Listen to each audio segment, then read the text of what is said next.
예. 오늘 목사님께서 청소년 집회에 이제 강사로 참석을 하셨습니다. 그래서 목사님이 이제 강의하는 시간 외에 학생들과 이렇게 상담을 했다고 합니다. 그런데 상담을 했던 몇몇 학생들이 놀랍게도 절대로 우리 엄마 아빠에게 이야기하지 마세요 라고 똑같이 모든 아이들이 이야기를 했습니다.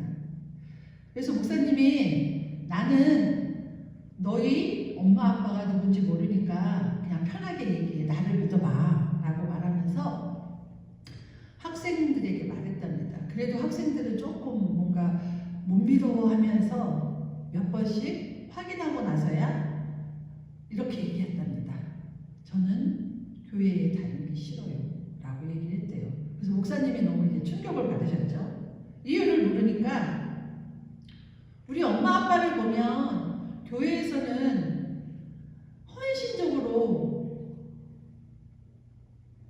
봉사하시고 헌신적으로 모든 걸 다 하는데 집에만 오면 서로 인상을 쓰고 서로 싸우신다는 거예요.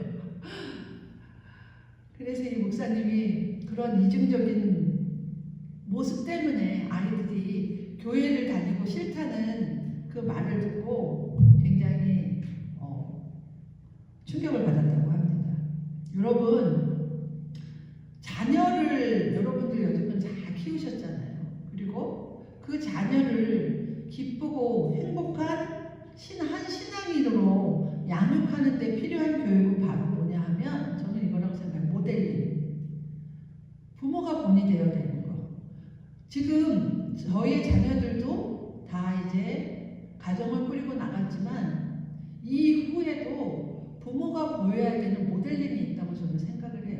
그러니까 내 품 안에 있을 때 자식도 자식이지만 그 외에 또 가정을 이루고 살 때 또한 가정을 아직 이루지 않고 사는 자녀들 또한 지금 현재 부모의 모습에서 보여야 되는 일들, 본을 보여야 되는 것들, 그것이 바로 저는 모델링이라고 생각합니다.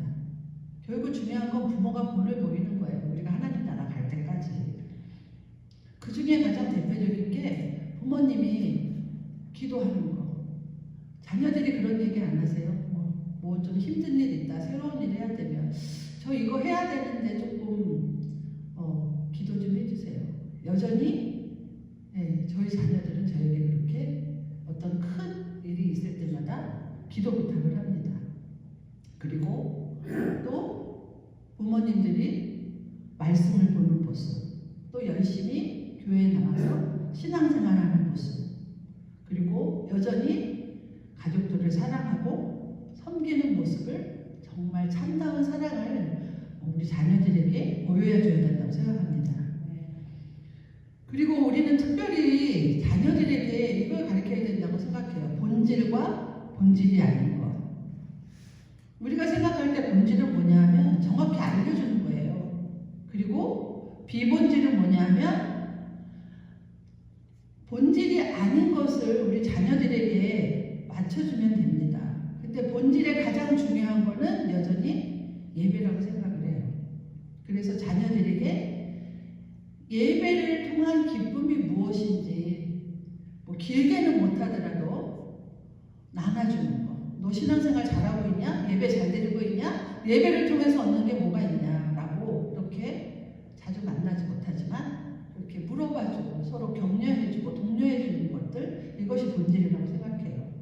근데 모든 부모들이 비본질에 대해서 또 맞춰주려고 해요. 근데 그 비본질을 우리가 다 맞춰줄 수가 없거든요. 정확한 건 비본질의 상황에 맞게 맞춰주지만 우리 신앙인으로서 하나님의 자녀로서 본질이 무엇인지, 예배가 무엇인지, 예배를 통한 기쁨이 무엇인지, 예배자로서의 합당한 삶의 본이 무엇인지 알려주는 게 참다운 신앙 교육이라고 생각합니다. 오늘 본문을 보면 다윗과 그의 아들 압살롬의 이야기가 나와요. 참 오늘은 어떻게 보면 참 비극적인 이야기예요. 그런데 오늘 이 비극적인 이야기가 왜 시작됐냐? 바로 인생의 비극은 바로 죄에서 시작이 됐어요. 누구의 죄? 바로 다윗의 죄 때문에 이러한 가족 간의 비극이 시작이 됐어요. 다윗의 아들 압살롬이 죽었다는 소식을 들었어요. 이 압살롬은 아버지인 다윗의 왕권에 대항해서 반란을 일으킨 아들이에요. 그래서 오늘 말씀에도 나왔지만 다윗의 아들 압살롬이 죽었다는 소식을 딱 들었습니다. 그런데 다윗은 왕으로서 자기의 왕권을 지키게 되었음에도 기쁘지 않았어요. 왜냐하고 아들이 죽었어요. 아들이. 우리나라 속담에 그런 거 있죠. 부모가 죽으면 땅에 묻고 자식이 죽으면 어디다 묻는다? 예, 가슴에 묻는다는 말이 있듯이 이 자식을 보낸 이 다윗의 이 애절함과 이 애통함이 경험해보지 않은 사람은 정말 상상하기도 힘든 고통일 거예요. 왜 이렇게 다윗의 집에 비극이 시작됐냐면 다윗은 늘 하나님께서 마음에 합한 사람이라고 다윗을 칭했어요. 그런데 다윗에게 한순간의 죄가 다윗의 삶과 다윗의 가문에 큰 상처를 남겼다는 겁니다. 그 죄가 뭐죠? 다윗의 부하 우리아의 아내를 보고 음욕이 생겨서 간음을 했어요.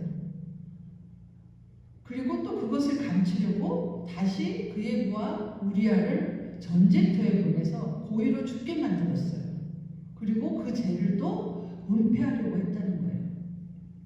하나님께서 다윗을 마음에 합한 사람이라고 불렀는데 가만히 계시지 않았죠. 나단 선지자를 다윗에게 보내서 죄를 깨닫게 했어요. 바로 너가 그 사람이야 라고 얘기했을 때 다윗이 바로 엎드려 회개했습니다. 하나님께서는 다윗을 용서하셨어요. 뭐 완벽한 사람이 없으니까. 그런데 하나님께서는 죄에 대한 결과를 책임을 지게 하셨어요.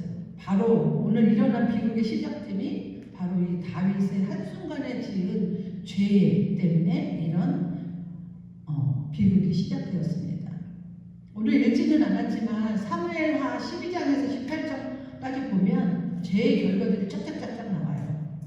다윗이 밧세바를 범했고 우리아를 죽인 이후에 하나님께서 예고하셨어요. 너희 집안에 칼부림이 떠나지 않을 거야. 그리고 다윗의 맏아들 암논이 오늘 반란을 일으킨 압살롬에게 죽임을 당했고 또 왕권이 탐났던 이 아들 압살롬은 비참한 최후를 맞게 했어요. 그래서 이 가족이 서로 죽고 죽임을 당한 이 커다란 슬픔이 오늘 다윗에게 찾아왔다는 거예요. 그래서 오늘 다윗은 이 압살롬의 죽음에 대한 죄책감을 더더욱 느끼고 있었어요. 왜냐? 자신의 죄 때문에 자신이 희생양이 된 게 바로 자기 아들이었기 때문에 다윗은 그 슬픔을 더 견디기 어려웠을 거예요. 오늘 본문을 통해서 왕으로서의 다윗의 모습보다는 한 아버지로서의 다윗의 모습을 오늘 파더스데이를 맞아서 여러분과 한번 나눠보고자 합니다.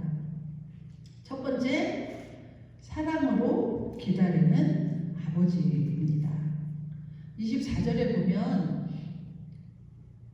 다윗이 어디 있다고 그랬죠?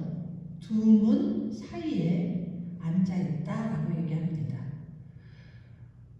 다윗은 오늘 뭔가를 기다리고 있어요. 그런데 왕궁에서 머물러 있지 않았다는 거예요. 바로 어디 있었다? 이 두 문 사이에 있었다는 거예요. 이 두 문 사이라는 건 뭐냐면 소식이 서로 오고 가는 바로 그 중간 지점에 앉아 있었다는 거예요.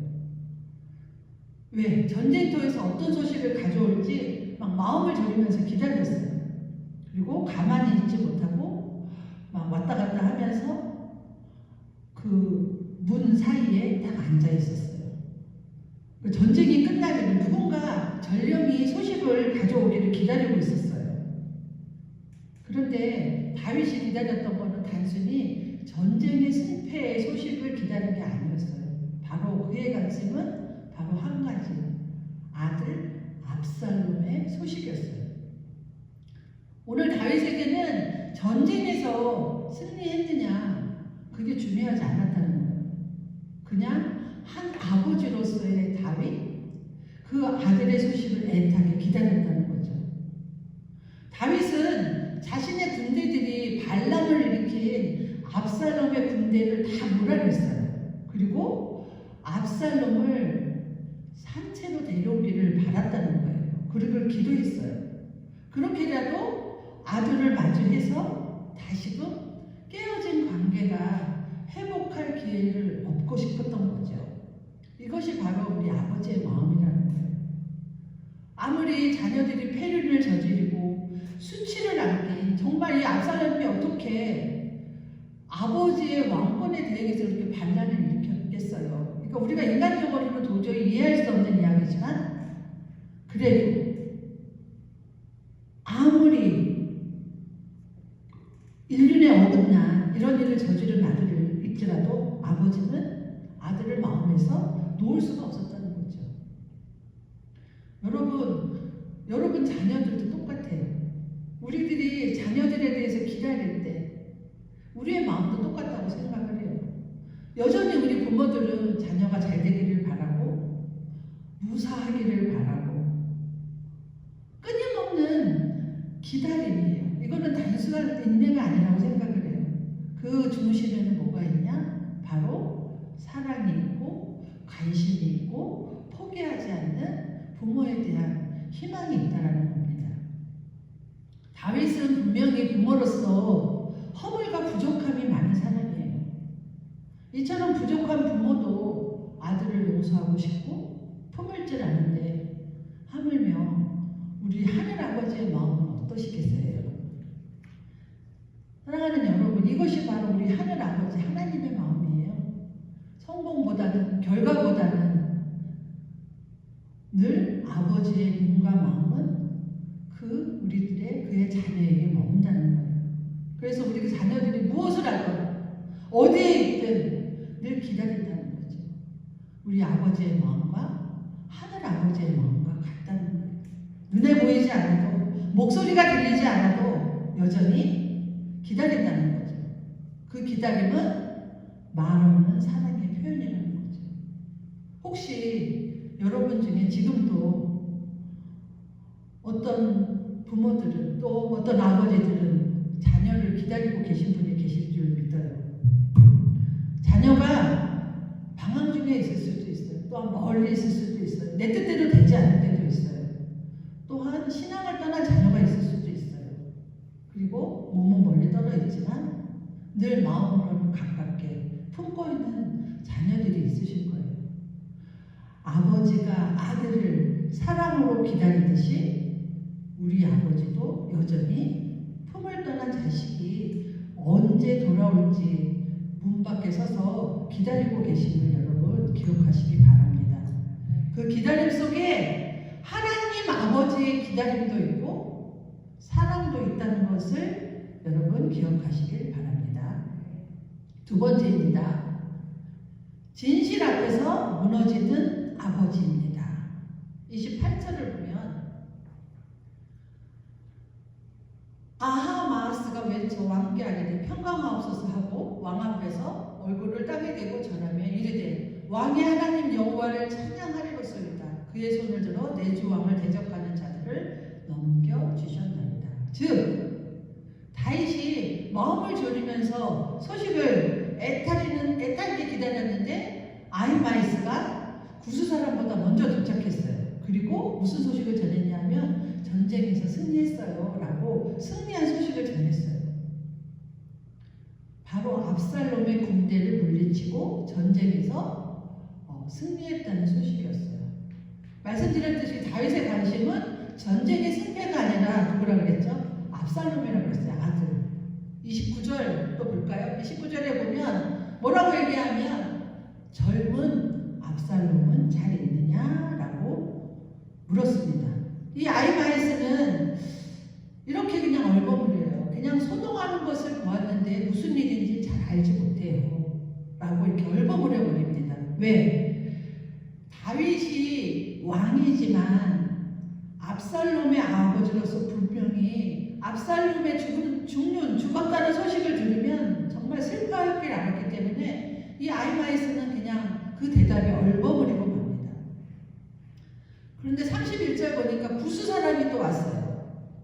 왕께 아래 소식이 있다고 얘기를 합니다. 그리고 왕을 대적하던 모든 원수를 갚았다라는 것은 압살롬이 반란을 일으킨 모든 자들과 함께 다 어떻게 됐다? 죽었다는 소식을 이제 말하는 거죠. 그 순간 어떻게 됐어요?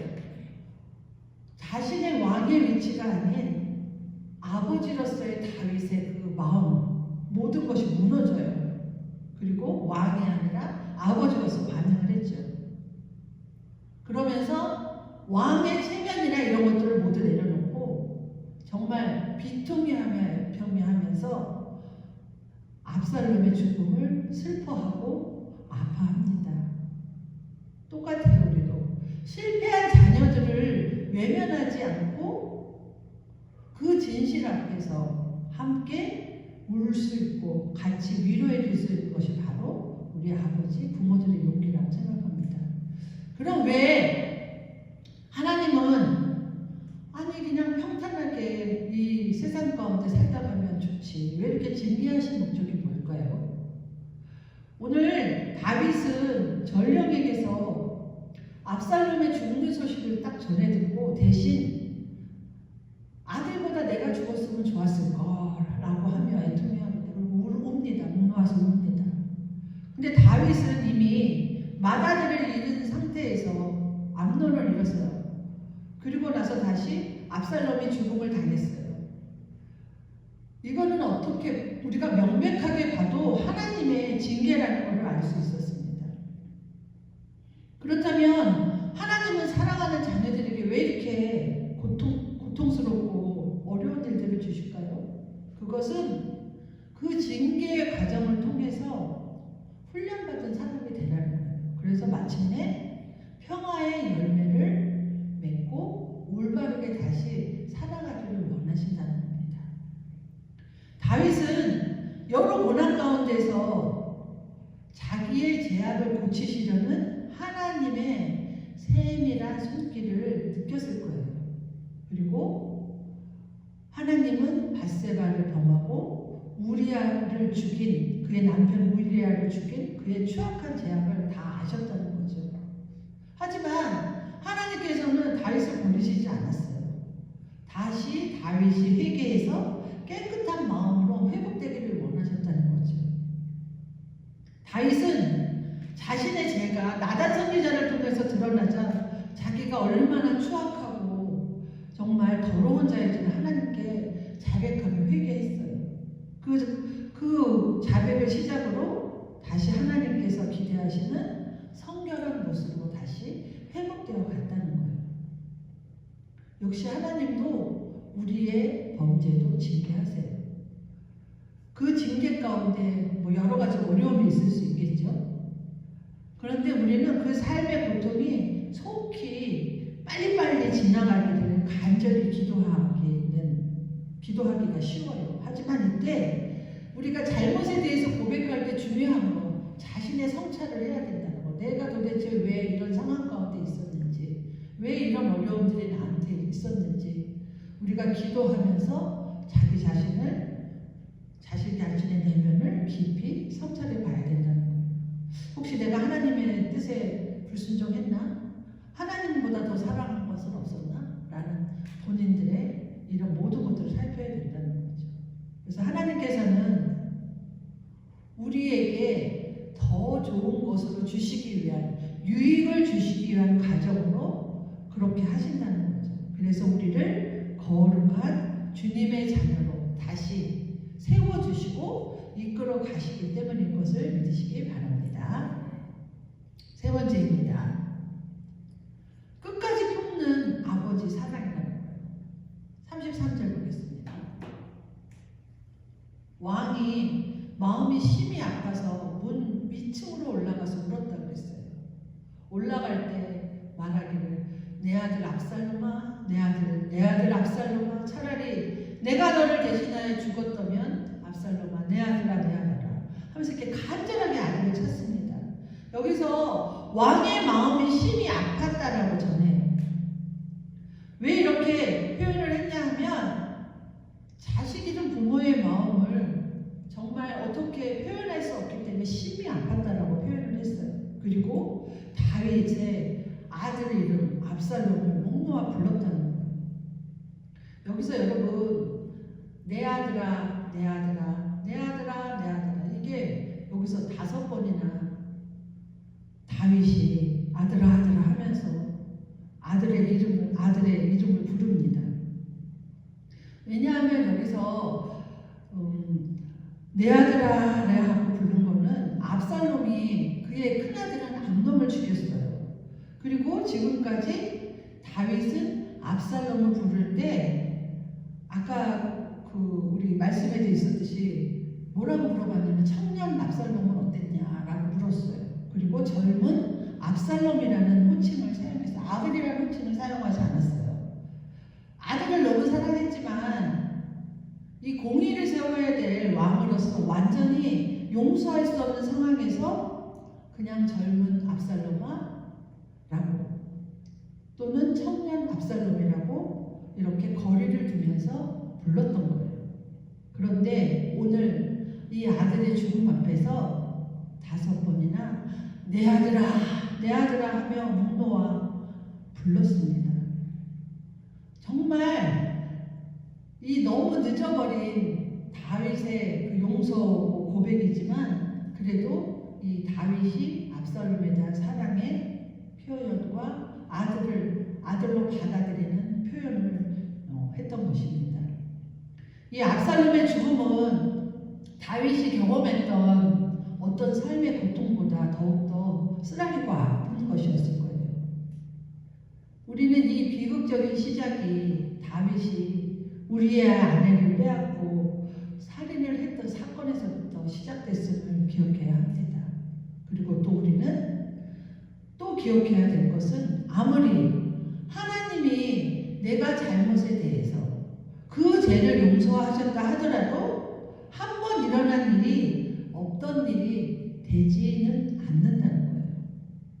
죄의 결과와 죄의 용서는 별개라는 거죠. 죄가 불러오는 비극과 파국을 기억하셔야 된다는 거죠.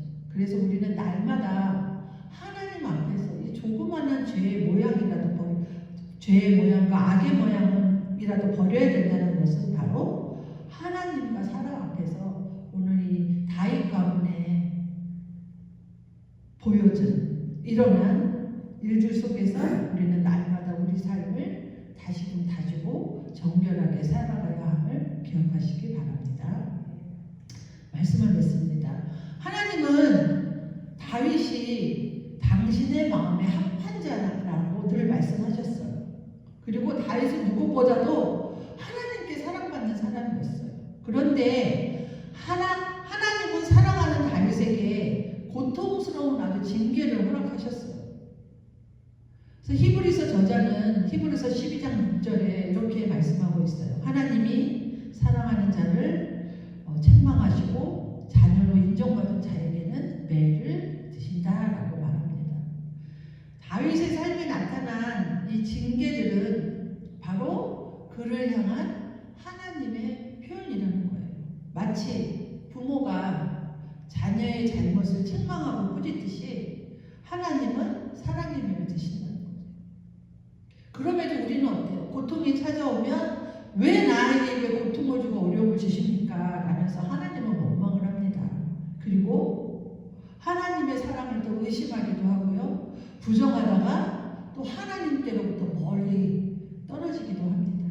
하지만 우리는 다윗의 삶을 주관하시고 또 하나님의 사랑으로 징계하시면서 그 다윗을 변화시키는 하나님의 마음을 우리 또한 신뢰해야 한다는 거죠.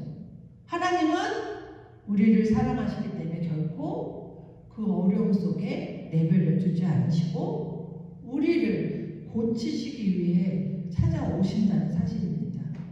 그러므로 우리는 부모의 훈계 속에서 더욱더 사랑을 느끼고 더욱더 부모를 공경하고 순종해야 하듯이 하나님이 주시는 징계와 어려움 속에서도 더욱더 하나님을 신뢰함으로 나아갈 수 있어야 합니다. 사랑하는 성도 여러분, 오늘 이 다윗의 이야기는 완벽한 아버지의 이야기가 아니에요. 정말 실수도 있고 실패도 있었던 아버지였어요. 하지만 그의 마음속에는 분명한 하나님의 형상이 있었고 아버지의 사랑이 있었다라는 겁니다. 오늘 우리도 그러한 아버지가 되길 소망합니다. 또한 그런 부모가 되길 소망합니다. 끝까지 우리가 자녀를 기다릴 줄 알고 자녀의 부족함을 감당할 줄 알고 끝까지 품어줄 줄 아는 아버지, 부모의 모습, 바로 이 사랑의 원형은 뭐냐 하면요, 바로 우리 하늘 아버지로부터 온다는 사실을 여러분도 기억하시기 바랍니다. 그래서 우리 모두는 여전히 하나님 품에 품어진 자녀들이에요. 그래서 오늘 그 사랑 안에서 우리 모두가 다시 회복될 수 있기를 예수님의 이름으로 간절히 축원합니다.